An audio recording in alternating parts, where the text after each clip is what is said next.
ఇప్పటి వరకు మనం చేసిన జర్నీ గుర్తుందా? Episode 1 is our first date. తను ఎవరు, ఎక్కడ ఉంటుంది అని బేసిక్ డీటెయిల్స్ ని తెలుసుకున్నాం. సెకండ్ ఎపిసోడ్ లో డీప్ కన్వర్జేషన్స్ చేసి తనకి ఏమంటే ఇష్టం, తన నేచర్ ఎలా ఉంటుంది అని తెలుసుకున్నాం. Third one is compatibility check.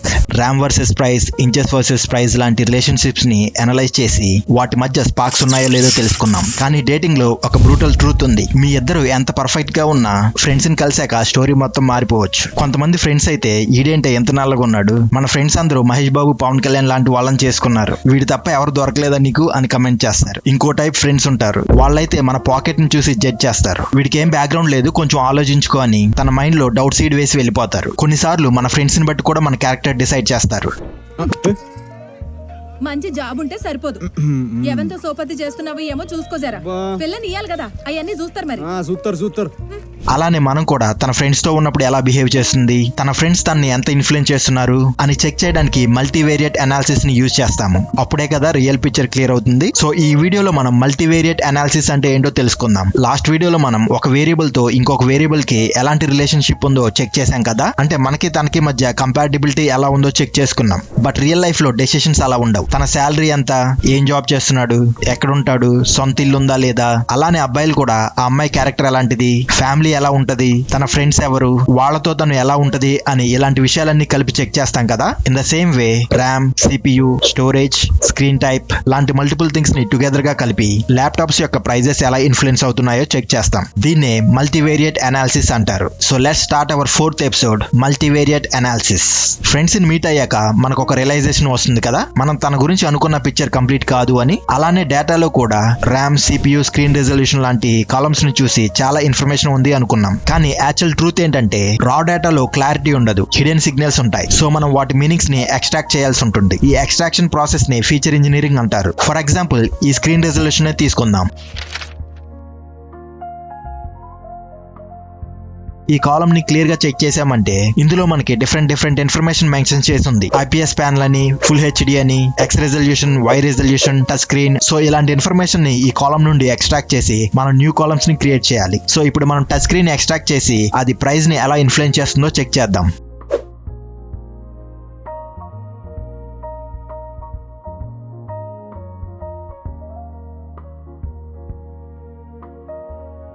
నేను ఈ లాంబ్డా ఫంక్షన్ యూజ్ చేసుకొని టచ్ స్క్రీన్ ఎక్స్ట్రాక్ట్ చేసుకున్నా. ఇక్కడ నాకు టచ్ స్క్రీన్ అంటే ఇక్కడ 1 అని వస్తుంది, లేకపోతే 0 అని వస్తుంది.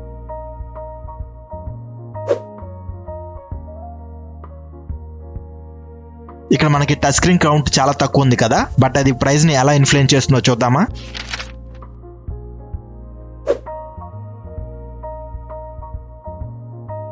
చూసారా, టచ్ స్క్రీన్ ఉన్న laptops price higher compare to normal one. In the same way IPS panel కూడా చెక్ చేద్దాం. నేను లాంబ్డా ఫంక్షన్ యూజ్ చేసుకుని ఐపీఎస్ ఇన్ఫర్మేషన్ ఎక్స్ట్రాక్ట్ చేసుకున్నా. ఇక్కడ నాకు ఐపీఎస్ అని మెన్షన్ చేసి ఉంటే ఇక్కడ 1 రావాలి, లేకపోతే 0 అని వస్తుంది. ఇక్కడ కూడా చూసారా, ఐపీఎస్ అని ఉంటే 1 అని వచ్చింది, లేకపోతే 0 అని వచ్చింది. ఈ కాలం లో కూడా అంతే, ఐపీఎస్ అని లేదు కాబట్టి ఇక్కడ 0 అని వచ్చింది. బార్ ప్లాట్ ని యూజ్ చేసి ఐపీఎస్ ప్యానల్ కౌంట్ ని చెక్ చేస్తే ఐపీఎస్ ప్యానల్ ఉన్న ల్యాప్టాప్స్ అనేవి చాలా తక్కువ ఉన్నాయి, ఐపీఎస్ ప్యానల్ లేని ల్యాప్టాప్స్ అనేవి చాలా ఎక్కువ ఉన్నాయి.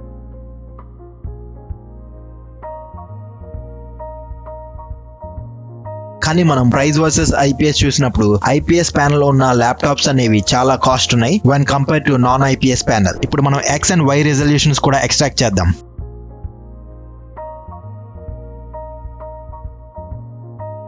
ఇక నేను ఒక పైథాన్ కోడ్ ని యూజ్ చేసుకుని ఎక్స్ రెజల్యూషన్ ని, వై రెజల్యూషన్ ని ఎక్స్ట్రాక్ట్ చేసుకున్నాను. ఇక్కడ చూసారా, మనకి 920 అనేది ఎక్స్ రెజల్యూషన్, అలాగే 1080 అనేది వై రెజల్యూషన్ అని ఉంది. అలానే ఇక్కడ కూడా సేమ్ ఉన్నాయి. ఈ రోలో మనకి 1366 ఎక్స్ వాల్యూ ఉంది, 768 వై వాల్యూ ఉంది. సో ఇవన్నీ మనకి కరెక్ట్ గా ఎక్స్ట్రాక్ట్ అయినాయి. ఇప్పుడు మనం ఈ న్యూ కాలమ్స్ కి అండ్ ప్రైస్ కి మధ్య కోరిలేషన్ ఎలా ఉందో చెక్ చేసుకోవాలి. నేను ఈ ప్రైస్ అండ్ మిగతా వాటికి కోరిలేషన్ చెక్ చేసినప్పుడు మనకి ఇంచెస్ కాలం అనే దానికి అసలు కోరిలేషనే లేదు. అలాగే మనకు ఆల్రెడీ తెలుసు కదా, ర్యామ్ కి ప్రైస్ అనేది హైలీ కోరిలేటెడ్. ఇక్కడ వెయిట్ కి అయితే పర్లేదు, బట్ ఈ టచ్ స్క్రీన్ కి చూసారా, అలాగే మనకి ఎక్స్ రెజల్యూషన్, వై రెజల్యూషన్ కి మధ్య హైలీ కోరిలేషన్ ఉంది. ఇంచెస్ కాలం కి అండ్ ప్రైస్ కి మధ్య అసలు కోరిలేషనే లేదని చూపించింది కదా. బట్ డిస్ప్లే అంటే ఓన్లీ స్క్రీన్ సైజ్ మాత్రమే కాదు కదా, it depends on screen resolution also. So let's create a new column PPI.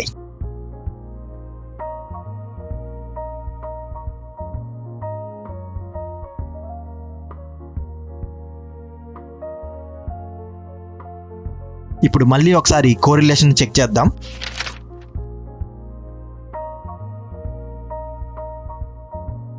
ఇప్పుడు చూసారా, PPI is highly correlated with price. అన్ని కలిపి చూస్తే పిక్చర్ అనేది మారిపోయింది కదా. ఇప్పుడు మనకి అవసరం లేని కాలమ్స్ అన్ని డిలీట్ చేసుకుందాం బై యూజింగ్ డ్రాప్ ఫంక్షన్.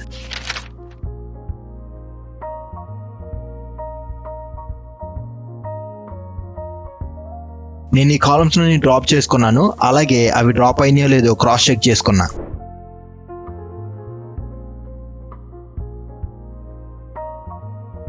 అలానే ఈ CPU కాలమ్ ను కూడా చెక్ చేసుకుంటే మనకి 118 యూనిక్ వాల్యూస్ ఉన్నాయి. ఇందులో మనకి మెయిన్ గా Intel core i5, Intel core i7, అలాగే ఇంటెల్ కోర్ M అని, AMD అని, సామ్సంగ్, ఇలా డిఫరెంట్ CPU బ్రాండ్స్ ఉన్నాయి కదా. సో వాటిని మనం సింప్లిఫై చేసుకోవాలి. నేను ఈ పైథాన్ కోడ్ ని యూజ్ చేసుకొని మన CPU కాలమ్ ని సింప్లిఫై చేసుకున్నాను.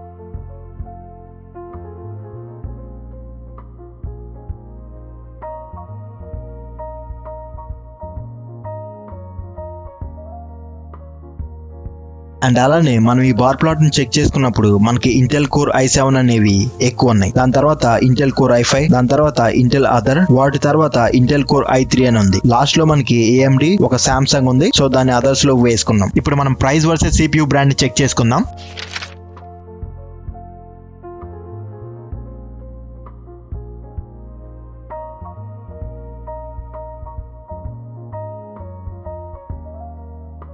మనం ఈ CPU వర్సెస్ ప్రైస్ ని చెక్ చేసుకున్నప్పుడు మనకి క్లియర్ గా i7 అనేది ఎక్కువ ఉందని చూపిస్తుంది. దాని తర్వాత i5. కానీ ఇక్కడ చూసారా, మనకి AMD అనేది కౌంట్ తక్కువ ఉన్నా గానీ దాని ప్రైస్ అనేది ఎక్కువ ఉంది. మనకి ఇక్కడ అదర్స్ లో ఓన్లీ ఒకటే ఉంది కాబట్టి దానికి యావరేజ్ ప్రైస్ అనేది లేదు.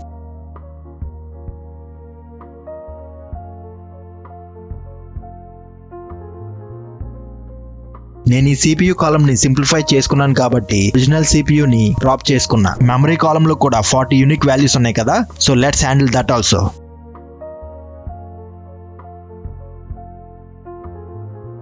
ఈ మెమరీ కాలమ్ ని మనం క్లియర్ గా చెక్ చేసుకుంటే మనకి ఇందులో 256 GB SSD అని, 1 TB HDD అని, 500 GB HDD అని, కొన్ని అయితే మనకి ఈ SSD అండ్ HDD కాంబినేషన్ లో కూడా ఉన్నాయి. కొన్ని ఫ్లాష్ స్టోరేజ్ అని. సో ఈ TBs ని మనం GBs లోకి కన్వర్ట్ చేసుకోవాలి. నేను ఈ పైథాన్ కోడ్ యూజ్ చేసుకొని అన్నిటిని కన్వర్ట్ చేసుకున్నాను. అలాగే ఈ TBs ని GBs లో కూడా కన్వర్ట్ చేశాను. ఈ కోడ్ మొత్తాన్ని ఎక్స్ప్లెయిన్ చేయడానికి చాలా టైం పడుతుంది కదా. నేను ఈ పైథాన్ కోడ్ మొత్తాన్ని డిస్క్రిప్షన్ లో మెన్షన్ చేస్తాను, మీరు అక్కడ నుంచి కాపీ చేసుకోవచ్చు. సో ఇక్కడ మనకి 128 GB SSD అని ఉన్నది. ఇక్కడ చూసారా 128 అని చూపిస్తుంది. అలాగే మనకి 128 GB ఫ్లాష్ స్టోరేజ్ అని ఉంటే మనకి ఇక్కడ ఫ్లాష్ స్టోరేజ్ లో 128 అని చూపిస్తుంది.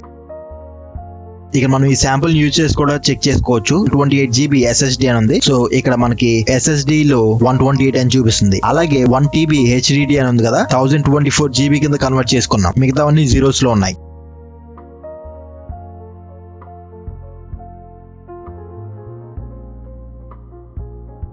ఇక నేను ఈ ఫ్లోట్ వాల్యూస్ ని ఇంట్లోకి కన్వర్ట్ చేసుకున్నాను.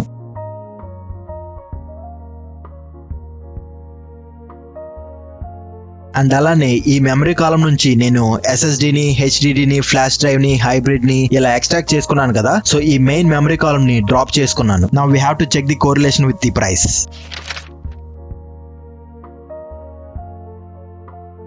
ఇక్కడ మనం ఈ కోరిలేషన్ కనుక క్లియర్ గా చెక్ చేసుకుంటే SSD అండ్ ప్రైస్ కి మధ్య హై కోరిలేషన్ ఉంది. ఈ HDD కి, ఫ్లాష్ స్టోరేజ్ కి, అలాగే హైబ్రిడ్ కి అసలు కోరిలేషన్ లేదు. Handling GPU column. ఇక్కడ చూసారా, ఇందులో మనకి ఇంటెల్, ఎన్విడియా, AMD, అలాగే ARM అనే డిఫరెంట్ గ్రాఫిక్ కార్డ్స్ ఉన్నాయి కదా. ఇందులో మనకి ఇంటెల్ గ్రాఫిక్ కార్డ్స్ ఎక్కువ ఉన్నాయి. దాని తర్వాత మనకి ఎన్విడియా ఉంది. ఇప్పుడు మనం సింపుల్ గా ఏం చేద్దామంటే ఓన్లీ GPU బ్రాండ్ మాత్రం ఎక్స్ట్రాక్ట్ చేసుకుందాం.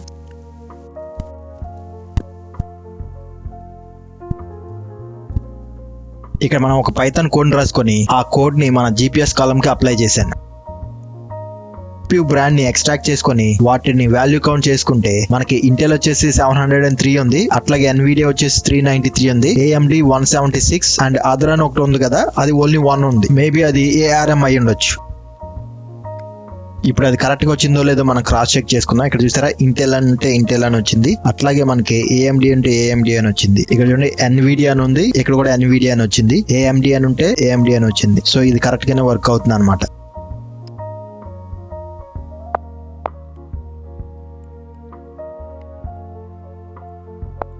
ఇక్కడ చూసారా మనకి ఎన్విడియా అనేది హైయెస్ట్ ప్రైస్ రేంజ్ ఉంది, దాని తర్వాత ఇంటెల్ వచ్చింది, దాని తర్వాత AMD ఉందన్నమాట. మనకి అదర్స్ అనేది ఓన్లీ ఒకటే ఉంది కాబట్టి దానికి మీడియం వాల్యూ ఏం లేదు. ఇప్పుడు మనం ఏం చేద్దాం అంటే ఈ ఒరిజినల్ GPU కాలమ్ ని డ్రాప్ చేసుకుందాం. సో మనకి ఆ GPU కాలమ్ అయిపోయింది. ఇంకా మనకి నెక్స్ట్ మిగిలింది ఆపరేషన్ సిస్టమ్స్ కదా, సో మనం దీన్ని కూడా హ్యాండిల్ చేసుకుందాం. ఇప్పుడు ఈ కాలమ్ కనుక మనం చెక్ చేసుకుంటే మనకి ఎక్కువ విండోస్ 10 అని ఉన్నాయి, నో OS వచ్చేసి 63 ఉన్నాయి, లినక్స్ వచ్చేసి 61, క్రోమ్ OS వచ్చేసి 27, మ్యాక్ OS 13. సో ఇప్పుడు మనం ఏం చేసుకుందాం అంటే దీన్ని విండోస్, లినక్స్ అండ్ అలాగే మ్యాక్ OS లాగా కన్వర్ట్ చేసుకుందాం. మిగిలినన్ని అదర్స్ లో వేసేద్దాం. దానికి నేను ఒక పైథాన్ కోడ్ రాసుకున్నాను. ఈ కోడ్ ని మన కాలమ్ కి అప్లై చేసుకుందాం.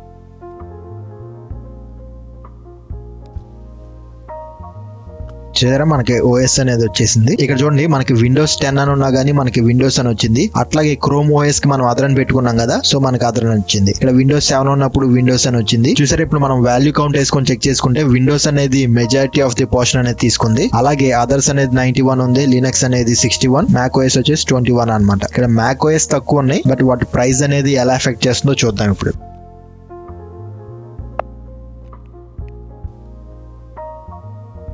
ఇక్కడ కౌంట్ ఆఫ్ మ్యాక్ OS వచ్చేసి 21 అనే ఉంది, బట్ దాని ప్రైస్ చూడండి అన్నిటికన్నా ఎక్కువ ఉంది. దాని తర్వాత విండోస్ ఉంది, దాని తర్వాత లినక్స్ ఉంది, అదర్స్ అనేవి లో ప్రైస్ అన్నమాట. ఇప్పుడు మనం పాత OS కాలమ్ ని డ్రాప్ చేసుకోవచ్చు. ఇప్పుడు చూసారా మనకి అన్ని కాలమ్స్ అనేది నీట్ గా ఉన్నాయి కదా, వేరే ఎలాంటి ఇష్యూస్ కూడా ఏం లేవు. ఇప్పుడు దాకా మనం ఫీచర్ ఇంజనీరింగ్ యూజ్ చేసి న్యూ కాలమ్స్ ని క్రియేట్ చేసుకున్నాం కదా. Now it is ready for multivariate analysis. So let's start the multivariate analysis. Imagine you are at a party with her friends. ఆ పార్టీలో అందరూ కూడా ఒకేలాగా ఉండరు కదా. కొంతమంది మనతో జోక్స్ వేస్తూ బాగా మాట్లాడతారు, కొంతమంది అయితే తక్కువగా మాట్లాడతారు లేదా సైలెంట్ గా ఉంటారు, కొంతమంది అయితే ఏదో ఒక మూలన కూర్చొని ఫోన్ చూసుకుంటా ఉంటారు. ఇలాంటి అబ్జర్వేషన్స్ ని చెక్ చేయడానికి మనం మల్టీవేరియట్ కోరిలేషన్ మ్యాట్రిక్స్ ని యూజ్ చేస్తాము. ఇప్పుడు మనం అన్ని న్యూమరికల్ కాలమ్స్ ని సపరేట్ చేసుకున్నాం.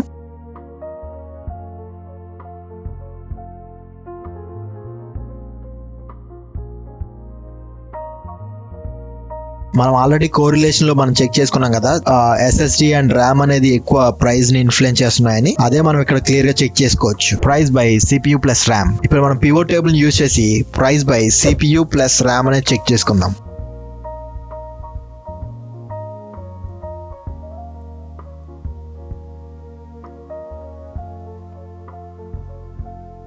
మనం క్లియర్ గా గమనించినట్లయితే ఈ RAM పెరిగే కొద్దిగా అన్ని CPU కేటగిరీస్ లో మనకి ప్రైస్ అనేది ఇంక్రీజ్ అవుతూ ఉంది. ఇక్కడ i7 అనేది ఎక్కువ ప్రైస్ లో ఉంది, దాని తర్వాత i5, దాని తర్వాత i3 ఉంది. Assume that CPU is family background, RAM is education or skills.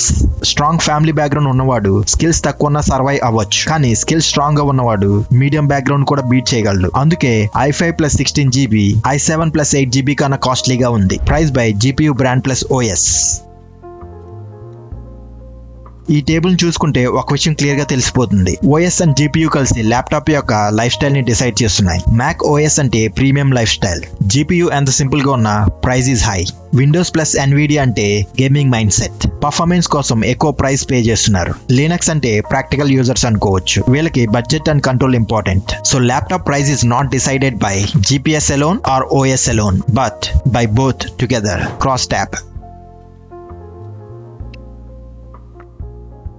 Windows dominate across all laptop types. And అలానే ఈ వర్క్ స్టేషన్ కనుక మనం క్లియర్ గా చెక్ చేసినట్లయితే 100% విండోసే ఉంది. ఈ 2-in-1 కన్వర్టబుల్ లో విండోస్ వచ్చేసి 93% ఉంది. అలాగే గేమింగ్ లో అయితే 93.6% ఉంది. నోట్బుక్ లో 83.5% ఉంది. ఈ అల్ట్రా బుక్ లో 85% విండోస్ యూజ్ చేసిన దాని తర్వాత మనకి 11% మ్యాక్ OS అనేది యూజ్ చేస్తున్నారు. అండ్ అలానే ఈ మ్యాక్ OS అనేది కూడా వేరే దేనిలో కూడా లేదు, దీనిలోనే ఉంది అల్ట్రా బుక్ లో. ఈ టేబుల్ ని ఎలా అర్థం చేసుకోవాలంటే type is equal to friend circle, OS is equal to lifestyle choice. Gaming లో అందరూ almost Windows users, because games and performance కి అదే సెట్ అవుతుంది. వర్క్ స్టేషన్ క్రౌడ్ అంటే ఫుల్ సీరియస్ ప్రొఫెషనల్స్, సో అందరూ విండోస్ మాత్రమే యూజ్ చేస్తున్నారు. అల్ట్రా బుక్స్ మాత్రం మిక్స్డ్ క్రౌడ్, విండోస్ కూడా ఉంది అలాగే మ్యాక్ OS కూడా ఉంది. సో ఎప్పుడైనా మనం వాళ్ళ ఫ్రెండ్ సర్కిల్ ని అబ్జర్వ్ చేస్తే వాళ్ళ లైఫ్ స్టైల్ ని ఆటోమేటిక్ గా గెస్ చేయొచ్చు. అలానే ల్యాప్టాప్ టైప్స్ ని చూస్తే OS ప్రిఫరెన్స్ క్లియర్ గా తెలిసిపోతుంది. Derived metric comparison. ఇప్పుడు మనం ఏం చేసామంటే ఈ ఎస్ఎస్డి, హెచ్డిడి, ఫ్లాష్ స్టోరేజ్ ఇవన్నీ ఉన్నాయి కదా, వీటన్నిటిని కలిపి టోటల్ స్టోరేజ్ అని ఒక న్యూ కాలమ్ ని క్రియేట్ చేసుకున్నాం. ఇప్పుడు మనం పివోట్ టేబుల్ యూజ్ చేసి total storage and RAM combination లో ప్రైస్ అనేది ఎలా ఎఫెక్ట్ అవుతుందో చెక్ చేసుకుందాం. ఇక్కడ చూసారా, మనకి ఇండెక్స్ వచ్చేసి ర్యామ్ అనేది ఉంది, కాలమ్స్ వచ్చేసి టోటల్ స్టోరేజ్ అని ఉంది. ఈ ఎగ్జాంపుల్ అనేది ఈ డేటా సెట్ కి అంత సూటబుల్ కాదు, జస్ట్ మీకు చూపించడానికి నేను యూజ్ చేశాను. ఎందుకంటే ఎస్ఎస్డి అనేది వేరే ప్రైస్ రేంజ్ లో ఉంటది అండ్ అలాగే హెచ్డిడి అనేది తక్కువ ప్రైస్ రేంజ్ లో ఉంటది. అది మనకు ఆల్రెడీ తెలుసు కదా. బట్ మనం డిరైవ్డ్ మెట్రిక్స్ ని యూజ్ చేసి కూడా డేటాని అనలైజ్ చేసుకోవచ్చు అని చూపించడానికి నేను జస్ట్ ఇది ఒక ఎగ్జాంపుల్ లా యూజ్ చేస్తున్నాను అంతే. Assume that RAM is equal to skills or capabilities, storage is equal to assets or savings. Assets మాత్రమే ఉంటే లైఫ్ మొత్తం సెట్ అవ్వదు, ఎందుకంటే కూర్చొని తింటే కొండలైనా కరిగిపోతాయి అంటారు కదా. అదే స్కిల్స్ గనక స్ట్రాంగ్ గా ఉంటే అసెట్స్ తక్కువగా ఉన్నా మేనేజ్ చేయగలం. అందుకే సేమ్ స్టోరేజ్ ఉన్న ల్యాప్టాప్స్ లో ర్యామ్ పెరిగితే ప్రైస్ సడన్ గా జంప్ అవుతుంది. Capability beats capacity. ఇది ల్యాప్టాప్స్ కి మాత్రమే కాదు, లైఫ్ కి కూడా. Multivariate story plot. As screen clarity increases, how does price behave and does OS matter అని చెక్ చేసుకుందాం. ఇక్కడ చూసారా, ఈ మ్యాక్ ఓఎస్ అనేది మొత్తం ఇక్కడే క్లస్టర్ అయ్యింది అండ్ అలానే మనకి పీపీఐ అనేది ఇంక్రీజ్ అయ్యే కొద్ది ఈ ప్రైస్ కూడా ఇంక్రీజ్ అవుతుంది. ఈ గ్రీన్ వన్ విండోస్ ల్యాప్టాప్స్ కదా, ఇవి లో ప్రైస్ నుంచి అలాగే హై ప్రైస్ వరకు ఉన్నాయి అండ్ అలాగే ఇవి మొత్తం స్ప్రెడ్ అయిపోయి ఉన్నాయి. ఈ లినక్స్ అనేది మిడ్ రేంజ్ ల్యాప్టాప్స్ అన్నమాట. ఓన్లీ ఇక్కడ మాత్రం ఉన్నాయి చూడండి, చాలా తక్కువ ఉన్నాయి అవన్నీ. అండ్ ఇవి చూడండి, ఈ లినక్స్ అనేవి చాలా తక్కువ ఉన్నాయి high PPI and high price లో. ఇప్పుడు ఒకసారి పాజ్ తీసుకొని ఆలోచించండి. ఈ డేటా సెట్ ని ముందు ఎలా చూసాం, ఇప్పుడు ఎలా చూస్తున్నాం? డేటింగ్ లో ఒక పర్సన్ ని అర్థం చేసుకోవాలి అంటే నాట్ జస్ట్ హర్, తన ప్రపంచాన్ని కూడా అర్థం చేసుకోవాలి. అలానే డేటాలో కూడా సింగిల్ ఫీచర్ ని చూసి డెసిషన్ తీసుకోవడం కరెక్ట్ కాదు, కాంటెక్స్ట్ తో కలిపి చూస్తేనే క్లారిటీ అనేది ఉంటుంది. ఈ ఎపిసోడ్ లో మనం అదే చేసాం. ఫీచర్ ఇంజనీరింగ్ ద్వారా రా డేటాని క్లియర్ గా మాట్లాడే ఫీచర్స్ గా చేంజ్ చేసాం. మల్టీవేరియట్ అనాలిసిస్ ద్వారా వేరియబుల్స్ మధ్య గ్రూప్ డైనమిక్స్ చూసాం. ర్యామ్, ఎస్ఎస్డి, పీపీఐ ఈ ట్రయో ప్రైస్ ని లీడ్ చేస్తున్నాయని ప్రూవ్ అయింది. వెయిట్, హెచ్డిడి లాంటి ఫ్యాక్టర్స్ బ్యాక్గ్రౌండ్ లో ఉండిపోయాయి. Pivot tables, cross tabs, pair plots అన్ని కలిసి డేటా సెట్ యొక్క రియల్ క్యారెక్టర్ ని బయట పెట్టాయి. కానీ డేటింగ్ లో ఇంకొక ఇంపార్టెంట్ స్టేజ్ ఉంది, అదే రెడ్ ఫ్లాగ్స్. నెక్స్ట్ ఎపిసోడ్ లో మనం ఆ రెడ్ ఫ్లాగ్స్ ని స్పాట్ చేద్దాం. బికాస్ డేటింగ్ లో లాగా డేటాలో కూడా రాంగ్ సిగ్నల్స్ ని ఇగ్నోర్ చేస్తే మీ హార్ట్ బ్రేక్ అవడం గ్యారంటీ.